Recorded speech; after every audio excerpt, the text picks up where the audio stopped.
उद्धव ठाकरे के परमवीर प्रेम ने महाराष्ट्र के बड़े अधिकारियों को नाराज कर दिया।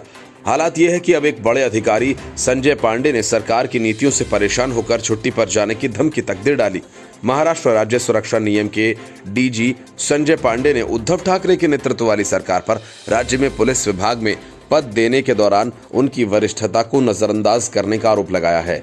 साथ ही उन्होंने सरकार को इसकी सूचना दी है कि उन्होंने छुट्टी पर जाने का फैसला किया है। संजय पांडे को महाराष्ट्र राज्य सुरक्षा निगम का मुखिया बनाया गया है। वह इससे पहले होमगार्ड के डीजी थे। अपने ट्रांसफर के बाद उन्होंने ठाकरे सरकार पर आरोप लगाए हैं, लेकिन उद्धव ठाकरे ने उनसे डीजी होमगार्ड का पद लेकर परमवीर सिंह को बैठा दिया और संजय पांडे का तबादला राज्य सुरक्षा निगम में कर दिया। इससे नाराज संजय पांडे ने कहा, मेरे साथ गलत व्यवहार किया गया। मुझे लगता है कि जो कुछ हुआ यह कानून के मुताबिक नहीं है, इसलिए मैंने राज्य के सामने अपना पक्ष रखने की कोशिश की और उनसे अपनी गलतियों को सुधारने का अनुरोध किया। राजनीतिक दुश्मनी के संभावित मुद्दे पर पांडे ने कहा कि मैं 1993 के दंगों के दौरान डीसीपी था। मैंने खेरवाड़ी के पास के इलाकों में शिवसेना के कार्यकर्ताओं के खिलाफ उचित कार्रवाई की थी।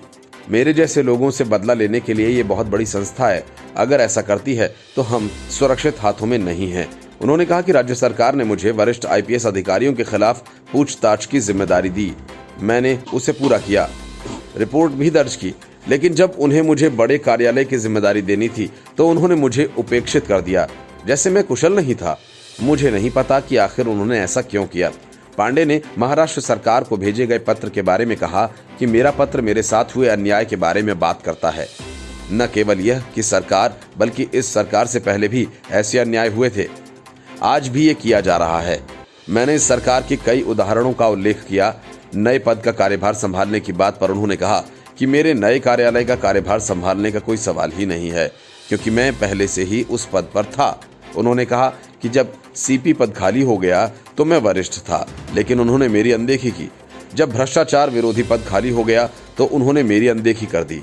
जब महानिदेशक गए तो उन्होंने किसी और को अतिरिक्त प्रभार दे दिया, जो कि सुप्रीम कोर्ट के आदेश के अनुसार अवैध है। अब फिर से सीपी का पद खाली हो गया है। उन्होंने एक और अधिकारी नियुक्त किया है। मैं इन अधिकारियों के खिलाफ नहीं हूं, लेकिन सरकार सुप्रीम कोर्ट के आदेश के अनुरूप काम नहीं कर रही। Report, news of India.